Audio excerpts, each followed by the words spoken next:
한밤중 찾아온 묘령의 여인. 조선 선조대 이름 높았던 명재상, 오성 이항복의 젊은 시절 귀한 체험담은 지금까지 전해져 내려오고 있습니다. 그는 어려서부터 총명할 뿐 아니라 겁이라는 감정과는 거리가 먼 인물이었고 어른들조차 두려워하던 귀신 이야기를 들을 때면 오히려 호기심 가득한 눈빛으로 더 들려달라 졸라댔습니다. 또한 무덤가나 절간에도 혼자 들어가 장난을 치곤 했다고 합니다. 그런 성정이었기에 그가 훗날 실제로 귀신을 만났다는 이야기도 단순한 괴담이 아닌 어느 정도 신빙성을 갖는 전설로 남게 되어 지금까지 전해져 내려오게 된 것이죠. 그날도 평소처럼 조용한 밤이었습니다. 장대비가 처마를 때리고 바람이 나뭇가지를 울리고 있었지만 항복은 그런 소란을 아랑곳하지 않고 호롱불 아래 책을 읽고 있었습니다. 그러나 그 평온한 순간은 갑작스레 깨지고 말았죠. 삐걱 하고 방문이 열리는 소리에 항복은 책장을 넘기던 손을 멈췄습니다. 방 안으로 들어온 것은 뜻밖에도 앳된 소녀였습니다. 젖은 치마자락이 바닥을 스치고 물기 어린 머리카락이 어깨에 들러붙어 있었습니다. 그녀는 말없이 마치 말을 잃은 인형처럼 항복의 얼굴을 가만히 바라보고만 있었습니다. 천둥이 멀리서 울리고 방 안의 촛불이 희미하게 흔들렸지만 말이죠. 항복은 놀라지도 않고 오히려 소녀를 잠깐 쳐다본 뒤 다시 책에 시선을 돌렸습니다. 마치 아무 일도 없었다는 듯이 소녀는 아무 말 없이 조용히 앉아있다가 마치 안개가 걷히듯 서서히 사라져버렸습니다. 항복은 그것이 꿈인지 현실인지 분간할 수 없었지만 책장을 다시 넘기며 곧 잊은 듯 행동했습니다. 그러나 며칠이 지나 또다시 비가 억수같이 쏟아지던 밤, 그 기묘한 장면이 또다시 재현되었습니다. 번개가 창호지를 스치듯 번쩍이고 천둥이 요란하게 울리는 가운데 방문이 다시 삐걱 소리를 내며 열렸습니다. 그리고 지난번처럼 그 소녀가 조용히 들어섰죠. 이번에는 온몸이 비에 흠뻑 젖은 채였고 방 안의 기온까지 눅눅하게 적시는 듯한 무거운 공기를 머금은 채였습니다. 소녀는 여전히 아무 말도 없이 이항복을 바라보았고 그 정적인 눈빛에 항복조차 책장을 덮고 자리에서 일어날 수밖에 없었습니다. 넌 대체 누구냐? 지난번에도 왔었지 않느냐? 그때도 말없이 사라졌지? 소녀는 마치 오래 기다렸다는 듯 입꼬리를 살짝 올렸습니다. 이웃에 사는 무당입니다. 도련님. 낮에는 그저 조용히 지내지만 밤이 되면 가끔 이승과 저승을 오가는 손님들을 모시는 일을 하지요. 사실 지난번에도 잠시 찾아왔었는데 도련님께서 너무 태연히 책을 읽고 계시길래 차마 말을 걸지 못했답니다. 무당이라 했느냐? 그것도 이 깊은 밤중에 비에 흠뻑 젖은 채로. 도대체 무슨 연유로 찾아온 것이냐? 무당은 고개를 숙였다가 조심스레 입을 열었습니다. 모시는 분께서 도련님을 꼭 뵙고 싶어 하십니다. 오랫동안 기회를 엿보아 오셨지만 오늘처럼 달빛이 맑고 빗소리가 깊은 밤이 가장 알맞다 하시어 이 밤을 택하신 것입니다. 그분의 마음이 너무나 간절하옵니다. 항복은 잠시 숨을 고르고 고개를 조금 기울이며 물었습니다. 그 모시는 분이라 함은 혹시 산 사람은 아니겠지? 소녀는 눈을 들어 항복을 또렷이 바라보았습니다. 그분은 이제 이승의 분이 아니십니다. 허락해 주신다면 그분의 혼령을 모셔오겠습니다. 대부분의 사람 같았으면 당장 소리를 지르고 도망쳤을 일이었지만 이항복은 오히려 흥미를 느꼈습니다. 마침 심심하던 차다. 어서 모셔오라. 소녀는 공손히 허리를 숙인 뒤 조용히 돌아섰습니다. 그녀의 치맛자락이 문턱을 스치며 사라지고 곧이어 비도 잠잠해졌습니다. 그 후 방 안에는 맑은 달빛이 고요히 스며들었고 이항복은 조용히 책을 덮고 텐마루로 나가 밤 기운을 들이켰습니다. 바로 그때였습니다. 들판에서 불어오는 바람과 함께 문득 앞에 낯익은 실루엣이 서 있었습니다. 그 소녀가 다시 모습을 드러낸 것이었습니다. 하지만 이번에는 그녀의 뒤에 또 다른 존재가 서 있었습니다. 검풀은 밤안개를 뚫고 모습을 드러낸 이는 눈매가 또렷하고 오뚝한 콧대, 붉은 띠를 맨 푸른 도포 차림의 젊은 장부였습니다.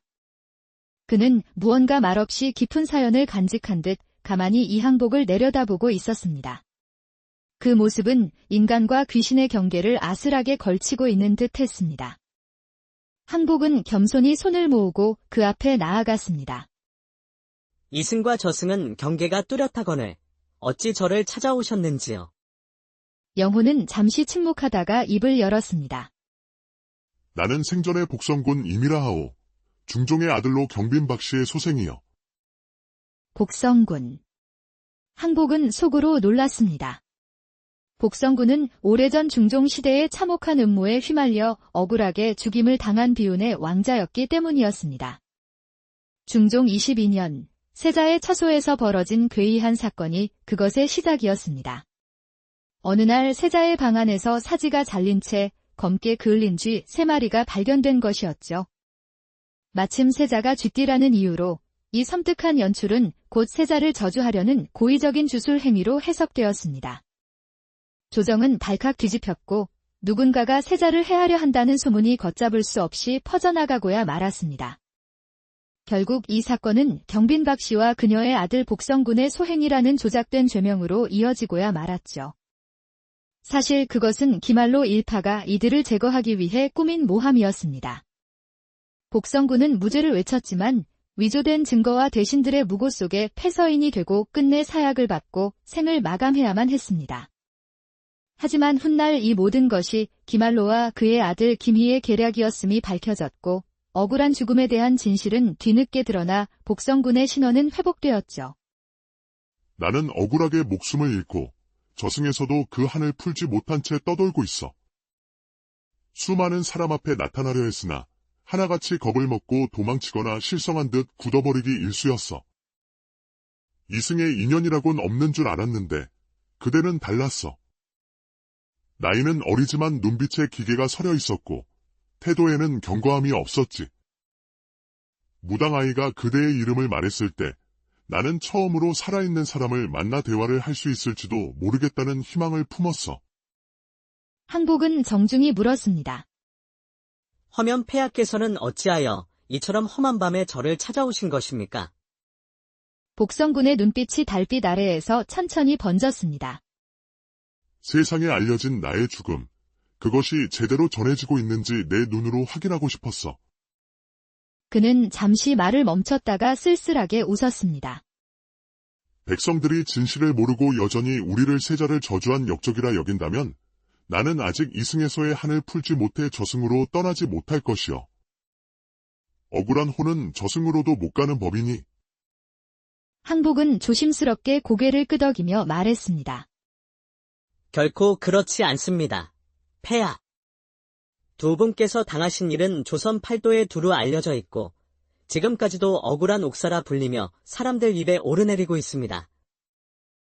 조정의 대신들마저도 그 사건을 되돌아보며 안타까워하고 서민들 또한 우물가에서 주막에서 그 이야기를 하며 고개를 절레절레 졌습니다. 억울하게 간 왕자님이라 부르며 제삿날마다 조용히 촛불을 켜는 이도 있을 정도지요. 폐하의 억울함을 모르는 이, 이제는 거의 없습니다. 복성군의 눈동자가 달빛을 머금은 채 떨리듯 흔들렸습니다. 잠시 입술을 꾹 다문 채 말을 잇지 못하더니 마침내 두 눈가에 이슬처럼 맺힌 눈물이 조용히 흘러내렸습니다. 이승에서의 3도, 저승에서의 한도 모두가 그 한 줄기 눈물에 담겨있는 듯했죠. 그는 조용히 숨을 들이쉬고 나서 천천히 입을 열었습니다. 정말 그러하다면 이제 여한이 없소. 그대가 오늘 내 마음속 깊은 한을 풀어주었어. 나는 이제야 비로소 편히 눈을 감을 수 있을 것 같소. 복성군은 고개를 돌려 무당 소녀를 바라보며 부드럽게 말했습니다. 얘야, 준비한 것을 드려라. 이 은혜를 가볍게 넘길 수는 없지 않느냐. 소녀는 조심스레 쟁반을 내밀었는데 그 위엔 윤기 흐르는 과일들이 가득했습니다. 변변찮은 물건이지만 내 이야기를 들어주어 고맙소. 내 비록 육신이 없어 큰 재물을 주지 못하는 것을 이해해 주시오. 다만 아이를 시켜 나름 야참거리를 준비했으니 맛있게 잡수시구려. 이항복은 두 손으로 정중히 쟁반을 받았습니다. 쟁반 위에는 물기 맺힌 붉은 대추와 은은한 향을 풍기는 배, 그리고 햇빛에 갓 말린 듯한 밤이 가지런히 놓여 있었습니다. 허. 귀신에게서조차 이리 따뜻한 정을 받다니 이 몸이 참 복도 많습니다. 그려. 이 정성이 깃든 것을 보아하니 평소에도 남을 살피고 도우시는 분이셨던 듯합니다. 살아계실 적에도 그러셨겠죠? 그가 고개를 숙이며 감사 인사를 올리자 복성군은 말없이 미소를 지었습니다. 그리고 소녀와 함께 고요히 몇 걸음 발을 옮기더니 이내 그들의 모습은 아침 안개처럼 스르륵 사라져 버렸습니다.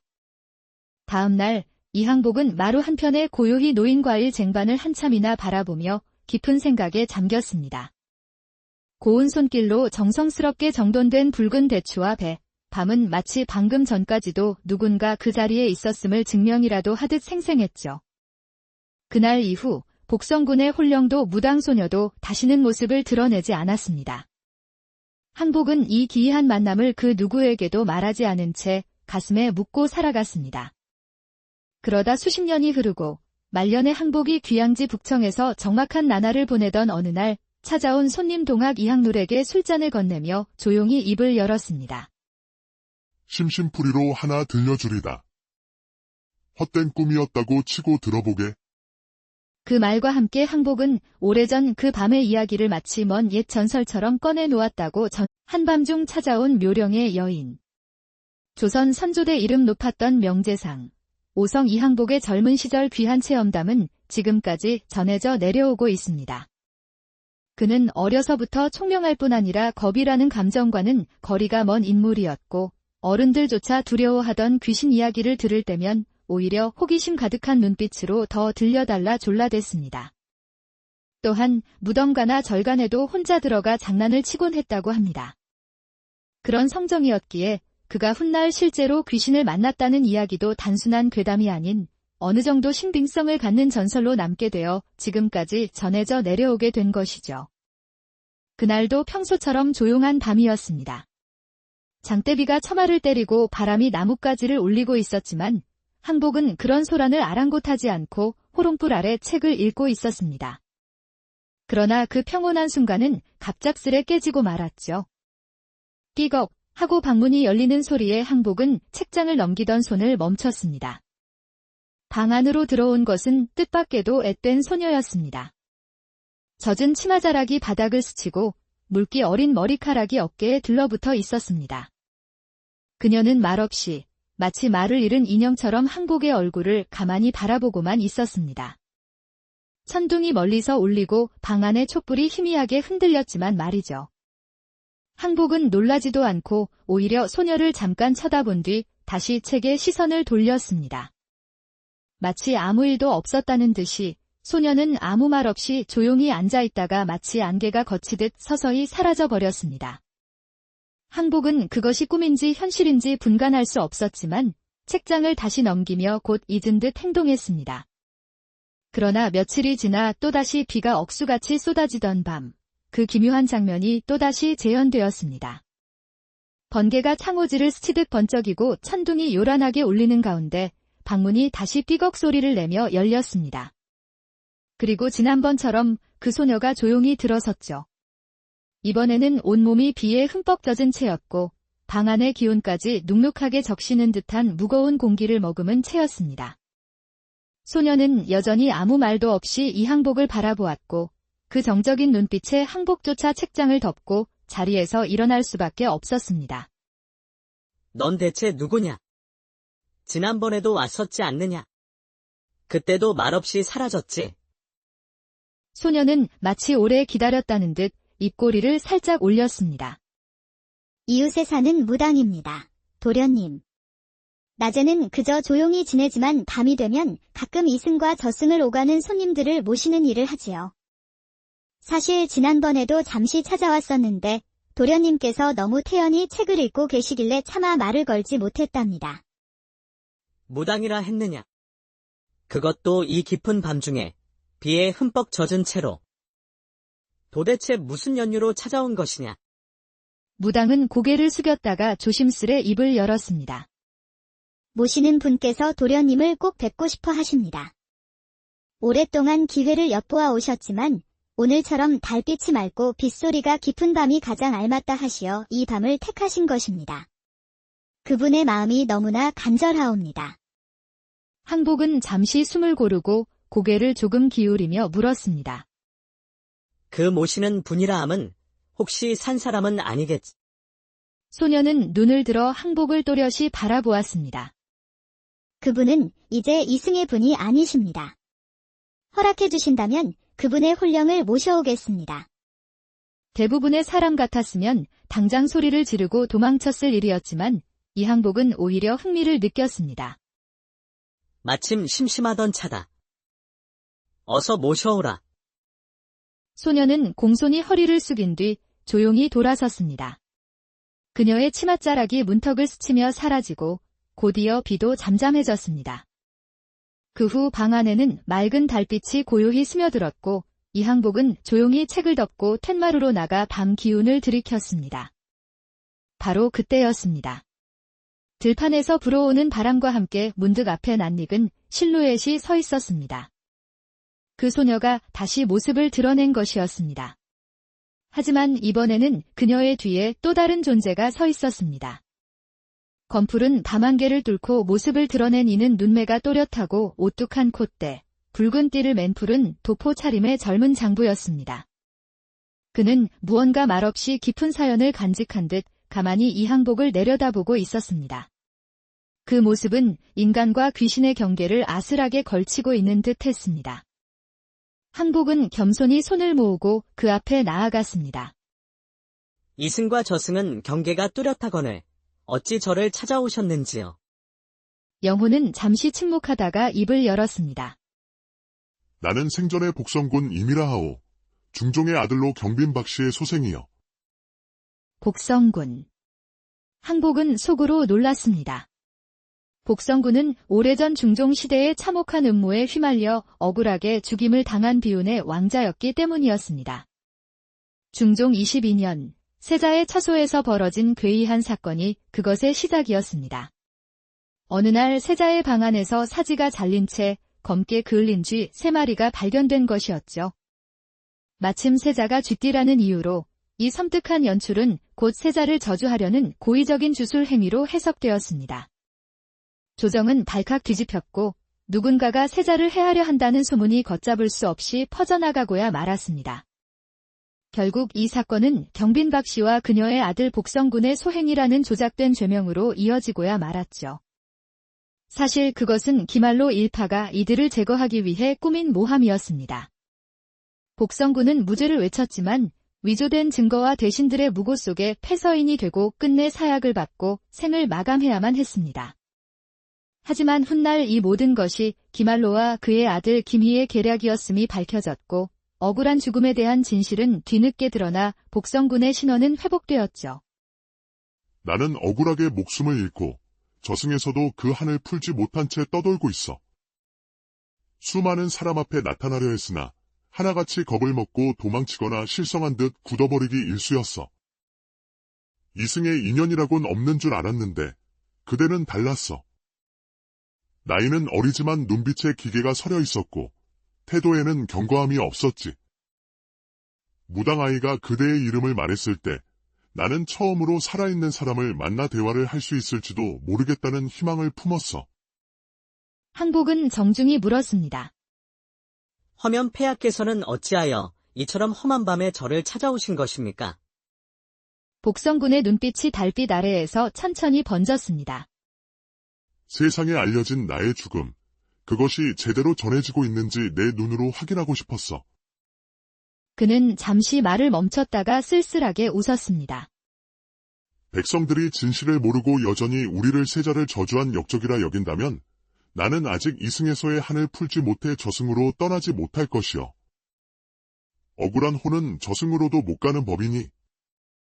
항복은 조심스럽게 고개를 끄덕이며 말했습니다.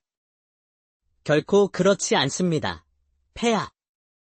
두 분께서 당하신 일은 조선 팔도에 두루 알려져 있고 지금까지도 억울한 옥사라 불리며 사람들 입에 오르내리고 있습니다.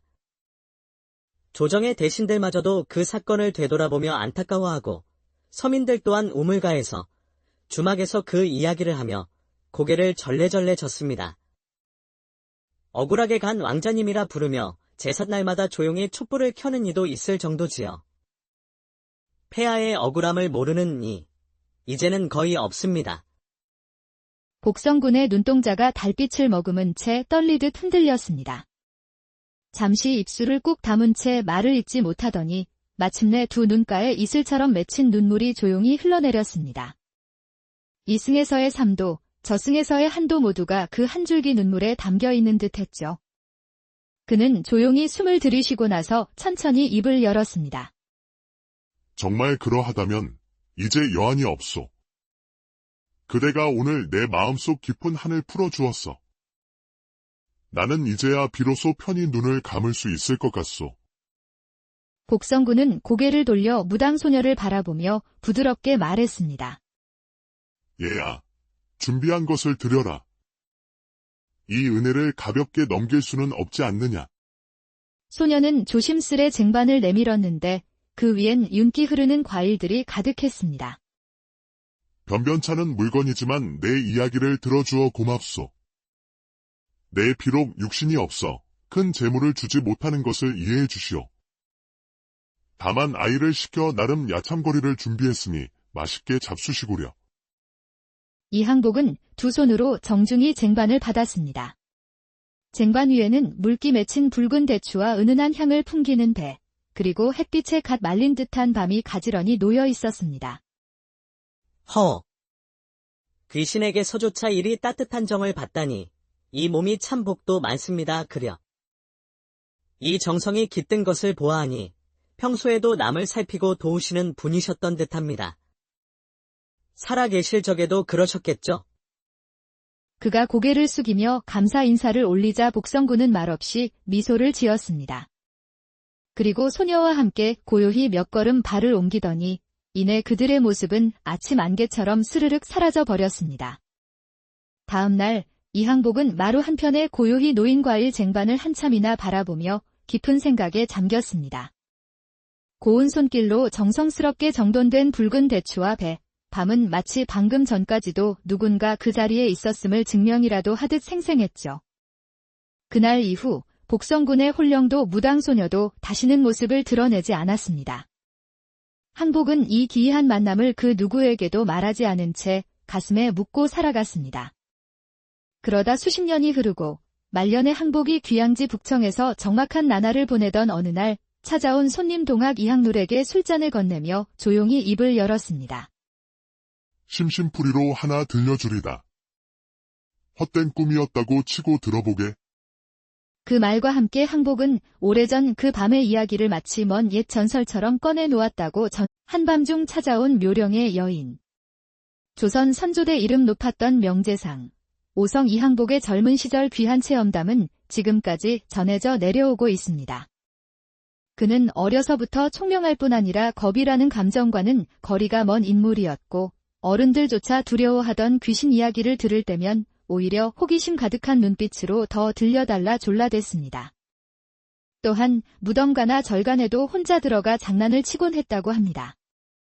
그런 성정이었기에 그가 훗날 실제로 귀신을 만났다는 이야기도 단순한 괴담이 아닌 어느 정도 신빙성을 갖는 전설로 남게 되어 지금까지 전해져 내려오게 된 것이죠. 그날도 평소처럼 조용한 밤이었습니다. 장대비가 처마를 때리고 바람이 나뭇가지를 울리고 있었지만 항복은 그런 소란을 아랑곳하지 않고 호롱불 아래 책을 읽고 있었습니다. 그러나 그 평온한 순간은 갑작스레 깨지고 말았죠. 끼걱 하고 방문이 열리는 소리에 항복은 책장을 넘기던 손을 멈췄습니다. 방 안으로 들어온 것은 뜻밖에도 앳된 소녀였습니다. 젖은 치마자락이 바닥을 스치고 물기 어린 머리카락이 어깨에 들러붙어 있었습니다. 그녀는 말없이 마치 말을 잃은 인형처럼 항복의 얼굴을 가만히 바라보고만 있었습니다. 천둥이 멀리서 울리고 방 안의 촛불이 희미하게 흔들렸지만 말이죠. 항복은 놀라지도 않고 오히려 소녀를 잠깐 쳐다본 뒤 다시 책에 시선을 돌렸습니다. 마치 아무 일도 없었다는 듯이 소녀는 아무 말 없이 조용히 앉아있다가 마치 안개가 거치듯 서서히 사라져 버렸습니다. 항복은 그것이 꿈인지 현실인지 분간할 수 없었지만 책장을 다시 넘기며 곧 잊은 듯 행동했습니다. 그러나 며칠이 지나 또다시 비가 억수같이 쏟아지던 밤, 그 기묘한 장면이 또다시 재현되었습니다.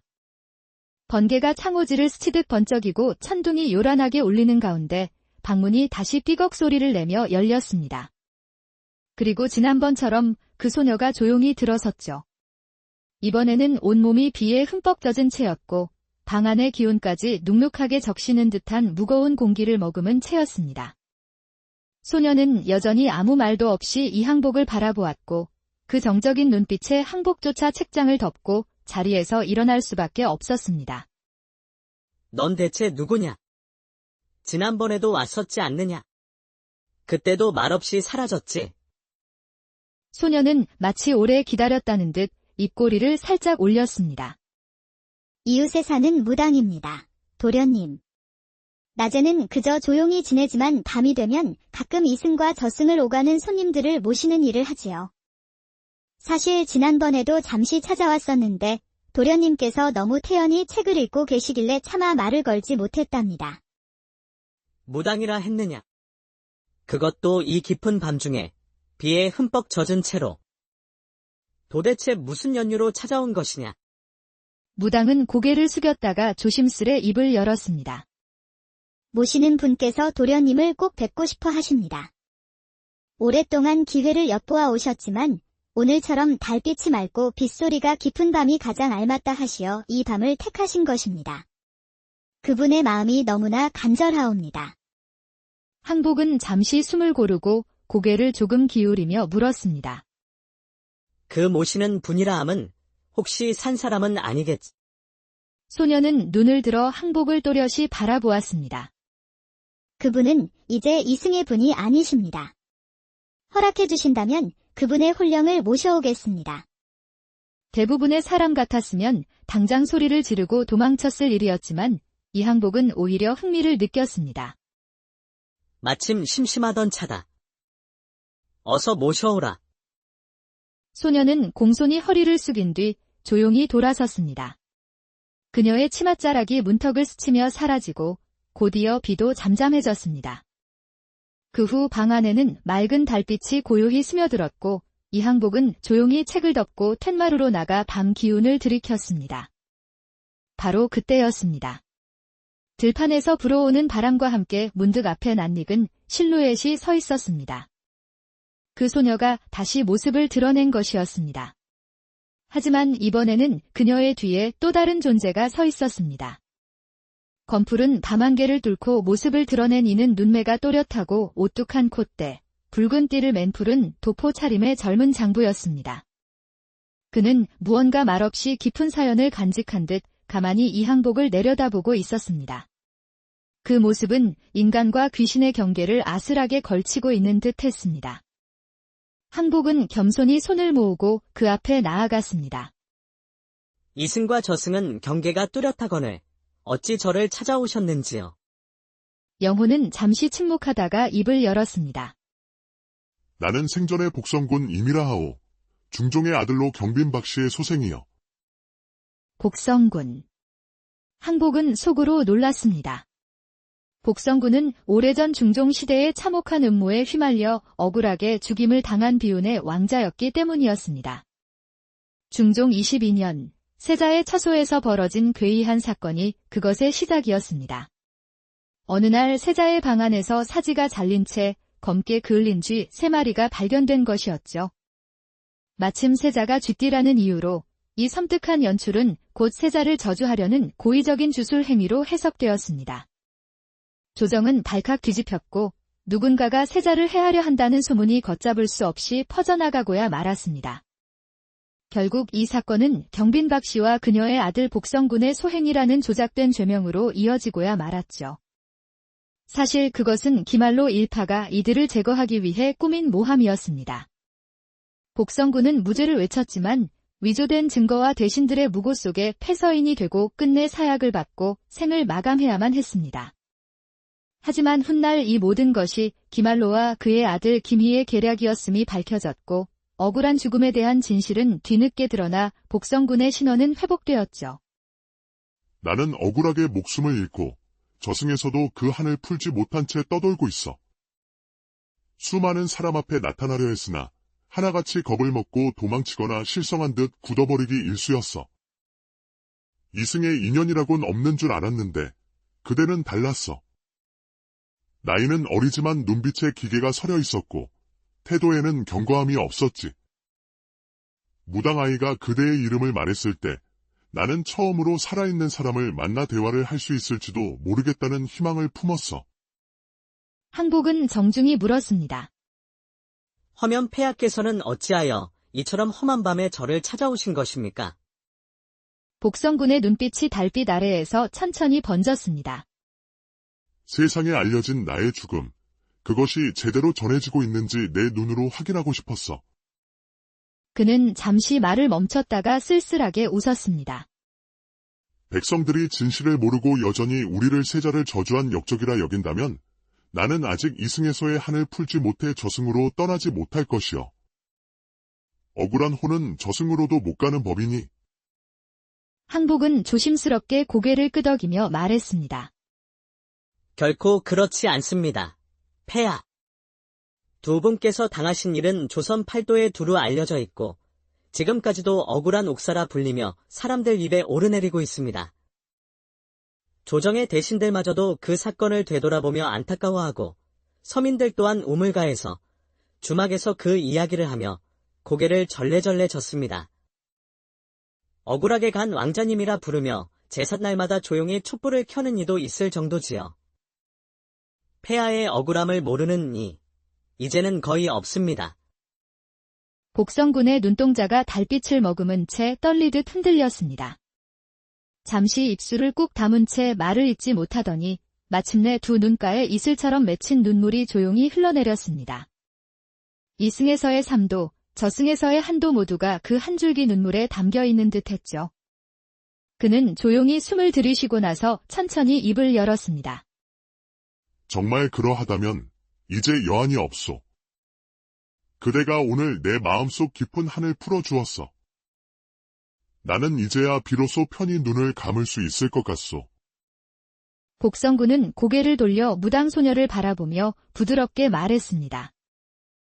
얘야, 준비한 것을 드려라. 이 은혜를 가볍게 넘길 수는 없지 않느냐. 소녀는 조심스레 쟁반을 내밀었는데 그 위엔 윤기 흐르는 과일들이 가득했습니다. 변변찮은 물건이지만 내 이야기를 들어주어 고맙소. 내 비록 육신이 없어 큰 재물을 주지 못하는 것을 이해해 주시오. 다만 아이를 시켜 나름 야참거리를 준비했으니 맛있게 잡수시구려.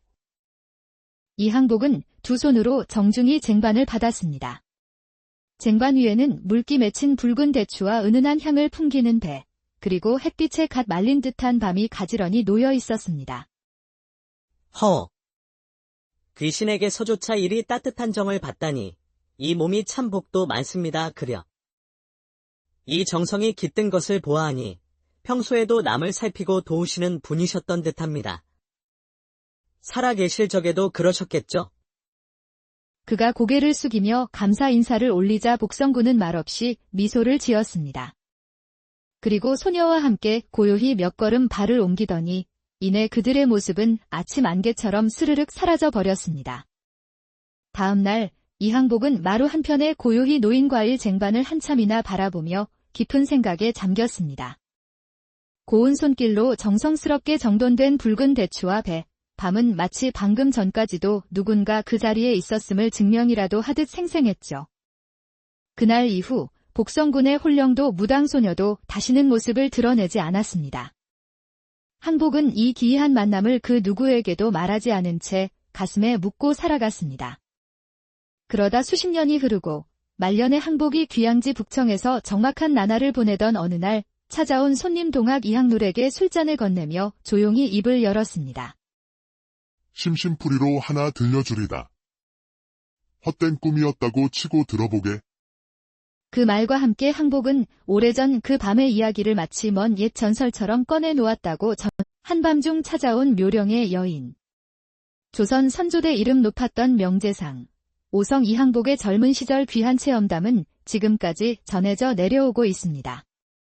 그는 어려서부터 총명할 뿐 아니라 겁이라는 감정과는 거리가 먼 인물이었고 어른들조차 두려워하던 귀신 이야기를 들을 때면 오히려 호기심 가득한 눈빛으로 더 들려달라 졸라댔습니다.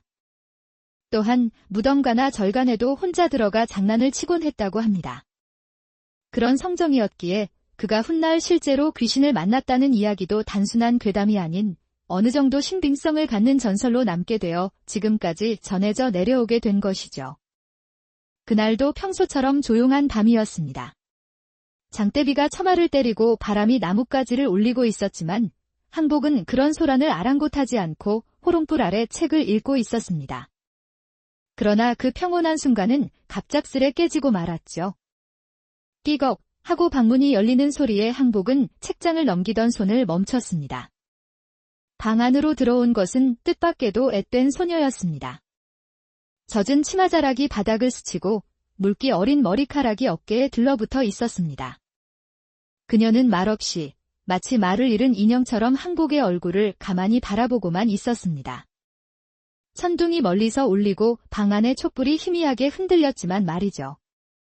항복은 놀라지도 않고 오히려 소녀를 잠깐 쳐다본 뒤 다시 책에 시선을 돌렸습니다.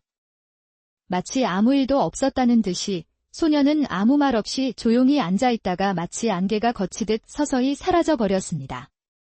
항복은 그것이 꿈인지 현실인지 분간할 수 없었지만 책장을 다시 넘기며 곧 잊은 듯 행동했습니다. 그러나 며칠이 지나 또다시 비가 억수같이 쏟아지던 밤, 그 기묘한 장면이 또다시 재현되었습니다. 번개가 창호지를 스치듯 번쩍이고 천둥이 요란하게 울리는 가운데 방문이 다시 삐걱 소리를 내며 열렸습니다. 그리고 지난번처럼 그 소녀가 조용히 들어섰죠. 이번에는 온몸이 비에 흠뻑 젖은 채였고 방 안의 기운까지 눅눅하게 적시는 듯한 무거운 공기를 머금은 채였습니다. 소녀는 여전히 아무 말도 없이 이항복을 바라보았고 그 정적인 눈빛에 항복조차 책장을 덮고 자리에서 일어날 수밖에 없었습니다. 넌 대체 누구냐? 지난번에도 왔었지 않느냐? 그때도 말없이 사라졌지. 소녀는 마치 오래 기다렸다는 듯 입꼬리를 살짝 올렸습니다. 이웃에 사는 무당입니다. 도련님. 낮에는 그저 조용히 지내지만 밤이 되면 가끔 이승과 저승을 오가는 손님들을 모시는 일을 하지요. 사실 지난번에도 잠시 찾아왔었는데 도련님께서 너무 태연히 책을 읽고 계시길래 차마 말을 걸지 못했답니다. 무당이라 했느냐? 그것도 이 깊은 밤중에 비에 흠뻑 젖은 채로. 도대체 무슨 연유로 찾아온 것이냐? 무당은 고개를 숙였다가 조심스레 입을 열었습니다. 모시는 분께서 도련님을 꼭 뵙고 싶어 하십니다. 오랫동안 기회를 엿보아 오셨지만 오늘처럼 달빛이 맑고 빗소리가 깊은 밤이 가장 알맞다 하시어 이 밤을 택하신 것입니다. 그분의 마음이 너무나 간절하옵니다. 항복은 잠시 숨을 고르고 고개를 조금 기울이며 물었습니다. 그 모시는 분이라 함은 혹시 산 사람은 아니겠지? 소녀는 눈을 들어 항복을 또렷이 바라보았습니다. 그분은 이제 이승의 분이 아니십니다. 허락해 주신다면 그분의 혼령을 모셔오겠습니다. 대부분의 사람 같았으면 당장 소리를 지르고 도망쳤을 일이었지만 이 항복은 오히려 흥미를 느꼈습니다. 마침 심심하던 차다. 어서 모셔오라. 소녀는 공손히 허리를 숙인 뒤 조용히 돌아섰습니다. 그녀의 치맛자락이 문턱을 스치며 사라지고 곧이어 비도 잠잠해졌습니다. 그 후 방 안에는 맑은 달빛이 고요히 스며들었고 이 항복은 조용히 책을 덮고 텐마루로 나가 밤 기운을 들이켰습니다. 바로 그때였습니다. 들판에서 불어오는 바람과 함께 문득 앞에 낯익은 실루엣이 서 있었습니다. 그 소녀가 다시 모습을 드러낸 것이었습니다. 하지만 이번에는 그녀의 뒤에 또 다른 존재가 서 있었습니다. 검푸른 밤안개를 뚫고 모습을 드러낸 이는 눈매가 또렷하고 오뚝한 콧대, 붉은 띠를 맨 푸른 도포 차림의 젊은 장부였습니다. 그는 무언가 말없이 깊은 사연을 간직한 듯 가만히 이 항복을 내려다보고 있었습니다. 그 모습은 인간과 귀신의 경계를 아슬하게 걸치고 있는 듯 했습니다. 항복은 겸손히 손을 모으고 그 앞에 나아갔습니다. 이승과 저승은 경계가 뚜렷하거늘 어찌 저를 찾아오셨는지요. 영호는 잠시 침묵하다가 입을 열었습니다. 나는 생전의 복성군 임이라 하오. 중종의 아들로 경빈 박씨의 소생이여. 복성군. 항복은 속으로 놀랐습니다. 복성군은 오래전 중종 시대의 참혹한 음모에 휘말려 억울하게 죽임을 당한 비운의 왕자였기 때문이었습니다. 중종 22년, 세자의 처소에서 벌어진 괴이한 사건이 그것의 시작이었습니다. 어느 날 세자의 방 안에서 사지가 잘린 채 검게 그을린 쥐 3마리가 발견된 것이었죠. 마침 세자가 쥐띠라는 이유로 이 섬뜩한 연출은 곧 세자를 저주하려는 고의적인 주술 행위로 해석되었습니다. 조정은 발칵 뒤집혔고 누군가가 세자를 해하려 한다는 소문이 걷잡을 수 없이 퍼져나가고야 말았습니다. 결국 이 사건은 경빈 박씨와 그녀의 아들 복성군의 소행이라는 조작된 죄명으로 이어지고야 말았죠. 사실 그것은 기말로 일파가 이들을 제거하기 위해 꾸민 모함이었습니다. 복성군은 무죄를 외쳤지만 위조된 증거와 대신들의 무고 속에 패서인이 되고 끝내 사약을 받고 생을 마감해야만 했습니다. 하지만 훗날 이 모든 것이 기말로와 그의 아들 김희의 계략이었음이 밝혀졌고 억울한 죽음에 대한 진실은 뒤늦게 드러나 복성군의 신원은 회복되었죠. 나는 억울하게 목숨을 잃고 저승에서도 그 한을 풀지 못한 채 떠돌고 있어. 수많은 사람 앞에 나타나려 했으나 하나같이 겁을 먹고 도망치거나 실성한 듯 굳어버리기 일쑤였어. 이승의 인연이라곤 없는 줄 알았는데 그대는 달랐어. 나이는 어리지만 눈빛에 기계가 서려 있었고 태도에는 견고함이 없었지. 무당 아이가 그대의 이름을 말했을 때 나는 처음으로 살아있는 사람을 만나 대화를 할 수 있을지도 모르겠다는 희망을 품었어. 항복은 정중히 물었습니다. 허면 폐하께서는 어찌하여 이처럼 험한 밤에 저를 찾아오신 것입니까? 복성군의 눈빛이 달빛 아래에서 천천히 번졌습니다. 세상에 알려진 나의 죽음, 그것이 제대로 전해지고 있는지 내 눈으로 확인하고 싶었어. 그는 잠시 말을 멈췄다가 쓸쓸하게 웃었습니다. 백성들이 진실을 모르고 여전히 우리를 세자를 저주한 역적이라 여긴다면 나는 아직 이승에서의 한을 풀지 못해 저승으로 떠나지 못할 것이요. 억울한 혼은 저승으로도 못 가는 법이니. 항복은 조심스럽게 고개를 끄덕이며 말했습니다. 결코 그렇지 않습니다.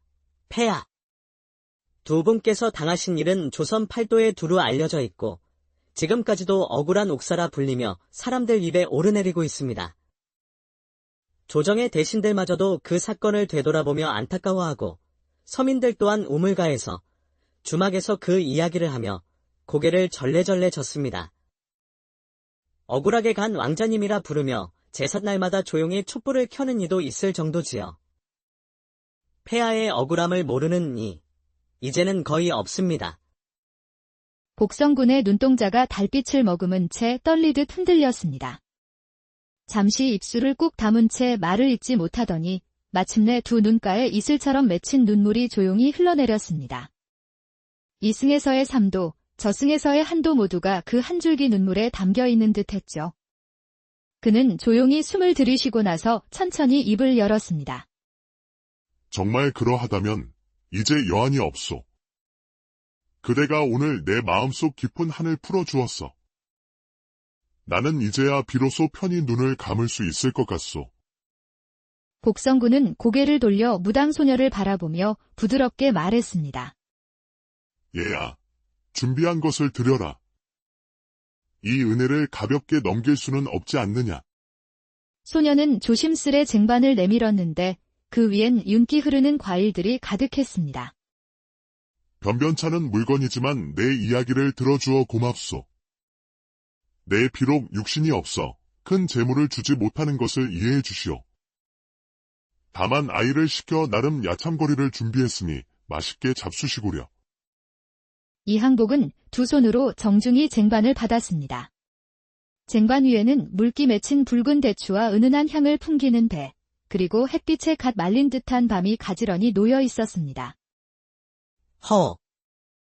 귀신에게서조차 이리 따뜻한 정을 받다니 이 몸이 참 복도 많습니다. 그려. 이 정성이 깃든 것을 보아하니 평소에도 남을 살피고 도우시는 분이셨던 듯합니다. 살아계실 적에도 그러셨겠죠? 그가 고개를 숙이며 감사 인사를 올리자 복성군은 말없이 미소를 지었습니다. 그리고 소녀와 함께 고요히 몇 걸음 발을 옮기더니 이내 그들의 모습은 아침 안개처럼 스르륵 사라져 버렸습니다. 다음 날 이항복은 마루 한편에 고요히 놓인 과일 쟁반을 한참이나 바라보며 깊은 생각에 잠겼습니다. 고운 손길로 정성스럽게 정돈된 붉은 대추와 배, 밤은 마치 방금 전까지도 누군가 그 자리에 있었음을 증명이라도 하듯 생생했죠. 그날 이후 복성군의 홀령도 무당소녀도 다시는 모습을 드러내지 않았습니다. 항복은 이 기이한 만남을 그 누구에게도 말하지 않은 채 가슴에 묻고 살아갔습니다. 그러다 수십 년이 흐르고 말년의 항복이 귀양지 북청에서 적막한 나날을 보내던 어느 날 찾아온 손님 동학 이항룰에게 술잔을 건네며 조용히 입을 열었습니다. 심심풀이로 하나 들려주리다. 헛된 꿈이었다고 치고 들어보게. 그 말과 함께 항복은 오래전 그 밤의 이야기를 마치 먼 옛 전설처럼 꺼내 놓았다고 한밤중 찾아온 묘령의 여인. 조선 선조대 이름 높았던 명재상, 오성 이항복의 젊은 시절 귀한 체험담은 지금까지 전해져 내려오고 있습니다. 그는 어려서부터 총명할 뿐 아니라 겁이라는 감정과는 거리가 먼 인물이었고 어른들조차 두려워하던 귀신 이야기를 들을 때면 오히려 호기심 가득한 눈빛으로 더 들려달라 졸라댔습니다. 또한 무덤가나 절간에도 혼자 들어가 장난을 치곤 했다고 합니다. 그런 성정이었기에 그가 훗날 실제로 귀신을 만났다는 이야기도 단순한 괴담이 아닌 어느 정도 신빙성을 갖는 전설로 남게 되어 지금까지 전해져 내려오게 된 것이죠. 그날도 평소처럼 조용한 밤이었습니다. 장대비가 처마를 때리고 바람이 나뭇가지를 울리고 있었지만 항복은 그런 소란을 아랑곳하지 않고 호롱불 아래 책을 읽고 있었습니다. 그러나 그 평온한 순간은 갑작스레 깨지고 말았죠. 끼걱 하고 방문이 열리는 소리에 항복은 책장을 넘기던 손을 멈췄습니다.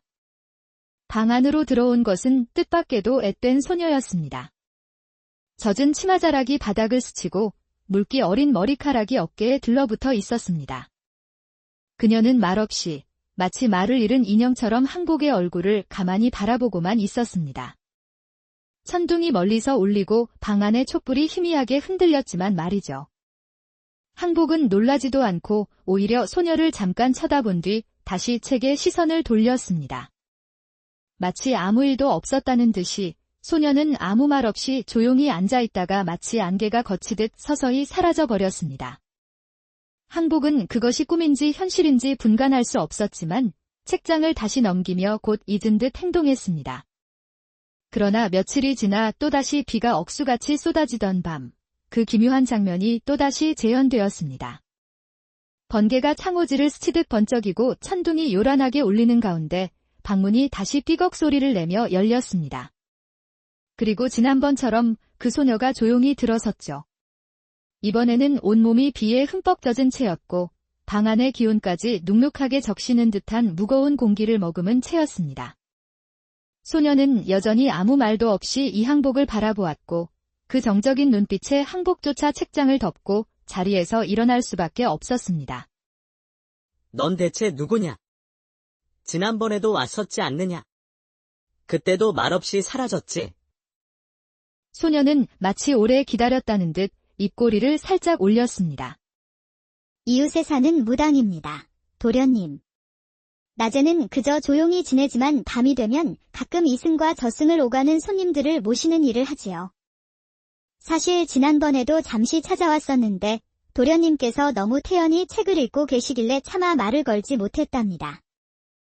무당이라 했느냐? 그것도 이 깊은 밤중에 비에 흠뻑 젖은 채로. 도대체 무슨 연유로 찾아온 것이냐? 무당은 고개를 숙였다가 조심스레 입을 열었습니다. 모시는 분께서 도련님을 꼭 뵙고 싶어 하십니다. 오랫동안 기회를 엿보아 오셨지만 오늘처럼 달빛이 맑고 빗소리가 깊은 밤이 가장 알맞다 하시어 이 밤을 택하신 것입니다. 그분의 마음이 너무나 간절하옵니다. 항복은 잠시 숨을 고르고 고개를 조금 기울이며 물었습니다. 그 모시는 분이라 함은 혹시 산 사람은 아니겠지? 소녀는 눈을 들어 항복을 또렷이 바라보았습니다. 그분은 이제 이승의 분이 아니십니다. 허락해 주신다면 그분의 혼령을 모셔오겠습니다. 대부분의 사람 같았으면 당장 소리를 지르고 도망쳤을 일이었지만 이 항복은 오히려 흥미를 느꼈습니다. 마침 심심하던 차다. 어서 모셔오라. 소녀는 공손히 허리를 숙인 뒤 조용히 돌아섰습니다. 그녀의 치맛자락이 문턱을 스치며 사라지고 곧이어 비도 잠잠해졌습니다. 그 후 방 안에는 맑은 달빛이 고요히 스며들었고 이 항복은 조용히 책을 덮고 텐마루로 나가 밤 기운을 들이켰습니다. 바로 그때였습니다. 들판에서 불어오는 바람과 함께 문득 앞에 낯익은 실루엣이 서 있었습니다. 그 소녀가 다시 모습을 드러낸 것이었습니다. 하지만 이번에는 그녀의 뒤에 또 다른 존재가 서 있었습니다. 검푸른 밤안개를 뚫고 모습을 드러낸 이는 눈매가 또렷하고 오뚝한 콧대, 붉은 띠를 맨 푸른 도포 차림의 젊은 장부였습니다. 그는 무언가 말없이 깊은 사연을 간직한 듯 가만히 이 항복을 내려다보고 있었습니다. 그 모습은 인간과 귀신의 경계를 아슬하게 걸치고 있는 듯 했습니다. 항복은 겸손히 손을 모으고 그 앞에 나아갔습니다. 이승과 저승은 경계가 뚜렷하거늘 어찌 저를 찾아오셨는지요. 영혼은 잠시 침묵하다가 입을 열었습니다. 나는 생전의 복성군 임이라 하오.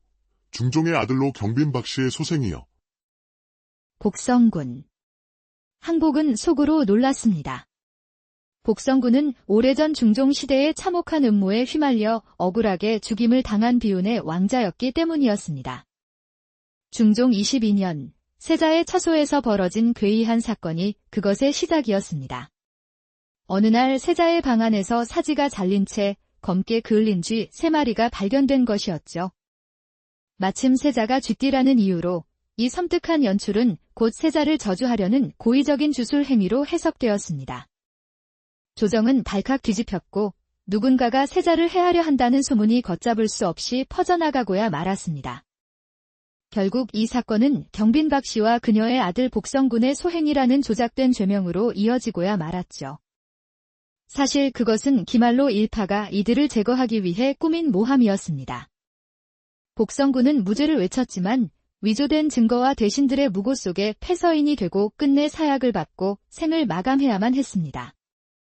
하지만 훗날 이 모든 것이 기말로와 그의 아들 김희의 계략이었음이 밝혀졌고 억울한 죽음에 대한 진실은 뒤늦게 드러나 복성군의 신원은 회복되었죠. 나는 억울하게 목숨을 잃고 저승에서도 그 한을 풀지 못한 채 떠돌고 있어. 수많은 사람 앞에 나타나려 했으나 하나같이 겁을 먹고 도망치거나 실성한 듯 굳어버리기 일쑤였어. 이승의 인연이라곤 없는 줄 알았는데 그대는 달랐어. 나이는 어리지만 눈빛에 기계가 서려 있었고 태도에는 견고함이 없었지. 무당 아이가 그대의 이름을 말했을 때 나는 처음으로 살아있는 사람을 만나 대화를 할 수 있을지도 모르겠다는 희망을 품었어. 항복은 정중히 물었습니다. 허면 폐하께서는 어찌하여 이처럼 험한 밤에 저를 찾아오신 것입니까? 복성군의 눈빛이 달빛 아래에서 천천히 번졌습니다. 세상에 알려진 나의 죽음, 그것이 제대로 전해지고 있는지 내 눈으로 확인하고 싶었어. 그는 잠시 말을 멈췄다가 쓸쓸하게 웃었습니다. 백성들이 진실을 모르고 여전히 우리를 세자를 저주한 역적이라 여긴다면 나는 아직 이승에서의 한을 풀지 못해 저승으로 떠나지 못할 것이요. 억울한 혼은 저승으로도 못 가는 법이니. 항복은 조심스럽게 고개를 끄덕이며 말했습니다. 결코 그렇지 않습니다. 폐하. 두 분께서 당하신 일은 조선 팔도에 두루 알려져 있고 지금까지도 억울한 옥사라 불리며 사람들 입에 오르내리고 있습니다. 조정의 대신들마저도 그 사건을 되돌아보며 안타까워하고 서민들 또한 우물가에서 주막에서 그 이야기를 하며 고개를 절레절레 젓습니다. 억울하게 간 왕자님이라 부르며 제삿날마다 조용히 촛불을 켜는 이도 있을 정도지요. 폐하의 억울함을 모르는 이, 이제는 거의 없습니다. 복성군의 눈동자가 달빛을 머금은 채 떨리듯 흔들렸습니다. 잠시 입술을 꾹 다문 채 말을 잇지 못하더니 마침내 두 눈가에 이슬처럼 맺힌 눈물이 조용히 흘러내렸습니다. 이승에서의 3도, 저승에서의 1도 모두가 그 한 줄기 눈물에 담겨있는 듯했죠. 그는 조용히 숨을 들이쉬고 나서 천천히 입을 열었습니다. 정말 그러하다면 이제 여한이 없소. 그대가 오늘 내 마음속 깊은 한을 풀어주었어. 나는 이제야 비로소 편히 눈을 감을 수 있을 것 같소. 복성군은 고개를 돌려 무당소녀를 바라보며 부드럽게 말했습니다. 얘야, 준비한 것을 드려라. 이 은혜를 가볍게 넘길 수는 없지 않느냐. 소녀는 조심스레 쟁반을 내밀었는데 그 위엔 윤기 흐르는 과일들이 가득했습니다. 변변찮은 물건이지만 내 이야기를 들어주어 고맙소. 내 비록 육신이 없어 큰 재물을 주지 못하는 것을 이해해 주시오. 다만 아이를 시켜 나름 야참거리를 준비했으니 맛있게 잡수시구려. 이항복은 두 손으로 정중히 쟁반을 받았습니다. 쟁반 위에는 물기 맺힌 붉은 대추와 은은한 향을 풍기는 배, 그리고 햇빛에 갓 말린 듯한 밤이 가지런히 놓여 있었습니다. 허. 귀신에게서조차 이리 따뜻한 정을 받다니 이 몸이 참 복도 많습니다. 그려. 이 정성이 깃든 것을 보아하니 평소에도 남을 살피고 도우시는 분이셨던 듯합니다. 살아계실 적에도 그러셨겠죠? 그가 고개를 숙이며 감사 인사를 올리자 복성군은 말없이 미소를 지었습니다. 그리고 소녀와 함께 고요히 몇 걸음 발을 옮기더니 이내 그들의 모습은 아침 안개처럼 스르륵 사라져 버렸습니다. 다음 날 이항복은 마루 한편에 고요히 놓인 과일 쟁반을 한참이나 바라보며 깊은 생각에 잠겼습니다. 고운 손길로 정성스럽게 정돈된 붉은 대추와 배, 밤은 마치 방금 전까지도 누군가 그 자리에 있었음을 증명이라도 하듯 생생했죠. 그날 이후 복성군의 홀령도 무당소녀도 다시는 모습을 드러내지 않았습니다. 항복은 이 기이한 만남을 그 누구에게도 말하지 않은 채 가슴에 묻고 살아갔습니다. 그러다 수십 년이 흐르고 말년의 항복이 귀양지 북청에서 적막한 나날을 보내던 어느 날 찾아온 손님 동학 이항룰에게 술잔을 건네며 조용히 입을 열었습니다. 심심풀이로 하나 들려주리다. 헛된 꿈이었다고 치고 들어보게. 그 말과 함께 항복은 오래전 그 밤의 이야기를 마치 먼 옛 전설처럼 꺼내놓았다고 한밤중 찾아온 묘령의 여인. 조선 선조대 이름 높았던 명재상, 오성 이항복의 젊은 시절 귀한 체험담은 지금까지 전해져 내려오고 있습니다. 그는 어려서부터 총명할 뿐 아니라 겁이라는 감정과는 거리가 먼 인물이었고 어른들조차 두려워하던 귀신 이야기를 들을 때면 오히려 호기심 가득한 눈빛으로 더 들려달라 졸라댔습니다. 또한 무덤가나 절간에도 혼자 들어가 장난을 치곤 했다고 합니다. 그런 성정이었기에 그가 훗날 실제로 귀신을 만났다는 이야기도 단순한 괴담이 아닌 어느 정도 신빙성을 갖는 전설로 남게 되어 지금까지 전해져 내려오게 된 것이죠. 그날도 평소처럼 조용한 밤이었습니다. 장대비가 처마를 때리고 바람이 나뭇가지를 울리고 있었지만 항복은 그런 소란을 아랑곳하지 않고 호롱불 아래 책을 읽고 있었습니다.